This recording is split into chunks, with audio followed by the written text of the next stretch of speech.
Okay, so here's what's happening. And this is creating honestly, a global disaster. And what's happening, it's actually coming out of Russia. Okay, you probably heard the stories, you've probably seen the reports. I want to touch on some of these, but I want to give you a little bit of a different sense of direction here. Because all the media are talking about is Vladimir Putin. He is saying that we're going to go to a nuclear war. Well, I want to read his exact statement because that's not necessarily what he said. But here's what's happened over the past 24 hours. Again, it's a shocking turn of events for the entire world. And I'll explain why. All right? So make sure you stick around and watch this entire video. If you could, do me a favor, go ahead and hit that like button. But let's get right down to it. So what happened over the past 24 hours is that Russian President Vladimir Putin, he has issued a partial mobilization of 300,000 Russian reservists. He's also approved a plan that would annex a chunk of Ukraine. Now, here's what you need to keep in mind. He has made it very clear he has not been happy with the United States. He hasn't been happy with the European Union, Britain, right? So on and so forth.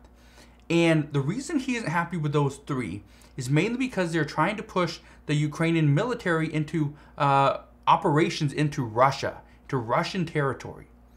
Now, if this were to happen, first off, it's going to push Russia back. It's going to push them back. They're going to have to protect themselves first before they try to occupy more of Ukraine. Well, Vladimir Putin, he said this. In its aggressive anti-Russian policy, the West has crossed every line. This is not a bluff. And those who try to blackmail us with nuclear weapons should know that the weather vane can turn and point towards them. Okay?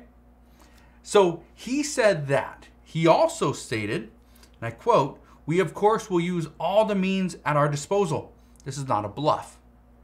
Now, all the media outlets that I've looked into, everyone keeps saying the same thing, that we will use nuclear weapons. This is not a bluff. That's not exactly what Vladimir Putin said. Now, does it mean it's not going to happen? Absolutely not. But here's what's been happening as of this morning. We know one-way tickets out of Russia are spiking. The amount of tickets being sold are insane.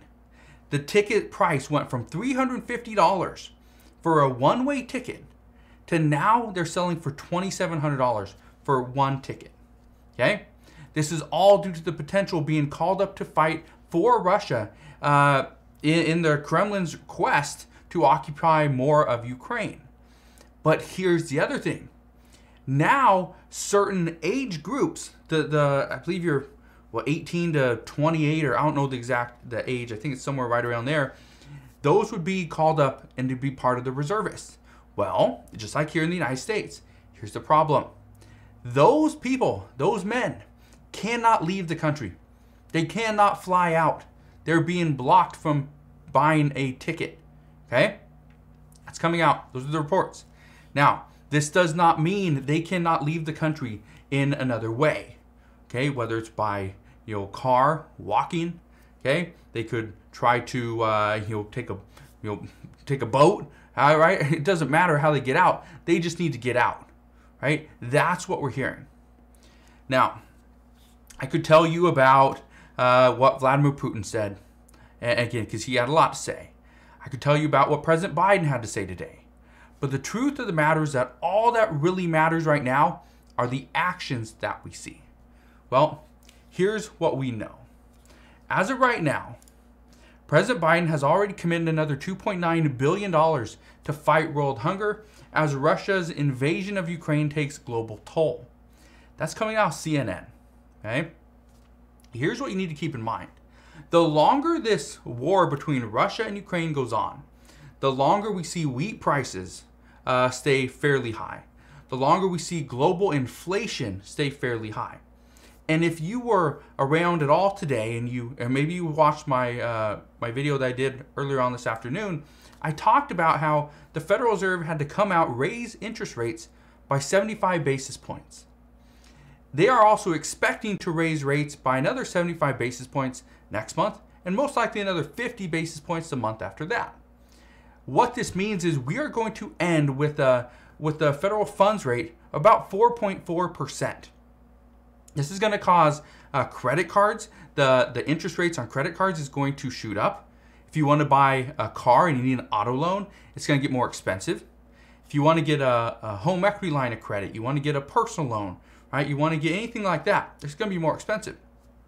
Well, if you want to buy a home, good luck, because now you're up over 6%, and expectations are you're going to be up over 8 to potentially 9% in the near future. So this is affecting all of us. It is getting harder and harder to do things because of global inflation. And as the longer this war between Russia and Ukraine goes on, it's going to impact every single one of us. Now, not only that, but what we are seeing right now is that this is impacting more than just Ukraine. Ukraine is trying to fight. Ukraine is also trying to get more resources. But guess what? When they are getting more resources, who do you think they turn to? Yeah, they turn to the West. They turn to the United States, because the United States normally bails them out. The United States has been giving Ukraine so much military equipment to handle the forces that Russia's been bringing. Well, if the war is almost over, do you think the United States is just going to back down and be like, no, we're good. We gave you enough. You should be able to handle it from here. No. The United States is going to give them more weapons. They're going to give them more funding. Guess what that means for you and I? We're going to have to pay for that. Somebody has to pay for that. Now, not only are we going to see the U.S. pay for some of these things, but we're also seeing Russians are, again, just trying to get out of the country. They do not want to fight. They don't want to fight for a war that they do not believe in, and they haven't believed in ever since it started back in February. So what does this mean? This is putting a lot of pressure on Russian President Vladimir Putin. This is putting so much pressure on him, again, and I told you this, he cannot lose. He cannot back down. He cannot step away from this. He has to go 100%, go all in, and if he loses, he loses. But he can't back out. Not this far. Too far into it, it would not be a good look on his part. So, what does this mean? This means we are going to see, and like he said, okay, he said, we of course will use all the means at our disposal. This is not a bluff. Whatever those are, whatever the means are. Will it be nuclear? Possibly. Or is he going to weaponize food? That is the expectation. He's already done it a little bit, but the expectation is he's actually going to do it even more. He's going to weaponize food. He's going to weaponize energy. And I can tell you right now, if you are thinking about going to Europe this winter, you might want to reconsider, because energy prices are going to be so insane. There's going to be some parts of the country that are going to remain cold. It's going to be dark because they're not going to have the electricity that they need to actually power, homes, businesses, street lights. It's going to be very, very difficult. And again, it's going to create a global disaster. Now, I hate telling you that, I hate seeing in the comments, here's the doom and gloom guy again. But again, I just want to be realistic. Want to be truthful as to what is coming. This is what we're seeing. Turn on the news, okay, see what they're saying. Because again, what's happening right now isn't good. And here's the other thing, and I just want to throw this out there. If you go and look at certain social media accounts, whether it's on YouTube or Facebook or TikTok or it doesn't matter. What we're seeing is certain stories which are reporting the truth, and I've seen some that they're reporting the truth. Their content's being taken down. You can't comment on some of these things. Wonder why? Okay, that's what's very frustrating, is that we are seeing the truth come out. You go over to Twitter. Okay, you go to Twitter, and I've talked to a few people a few friends of mine that actually live in Russia, and they're saying the exact same thing. The Russian people are furious, but they can't really do anything.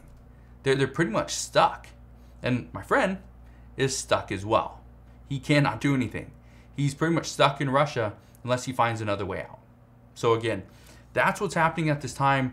This is potentially going to be a major disaster. Now, I'm not going to come out and say, this is the start of World War III, but The last time Russia had to do a mobilization, a partial mobilization, I believe was back in World War II. So again, this is not the greatest news, but that's what we know at this time. As always, as I know more, I promise, I'll come back on and share all latest news and updates. Again, just want to thank you guys for watching. Have a wonderful rest of your day. Consider subscribing, and I'll see you guys on the next one.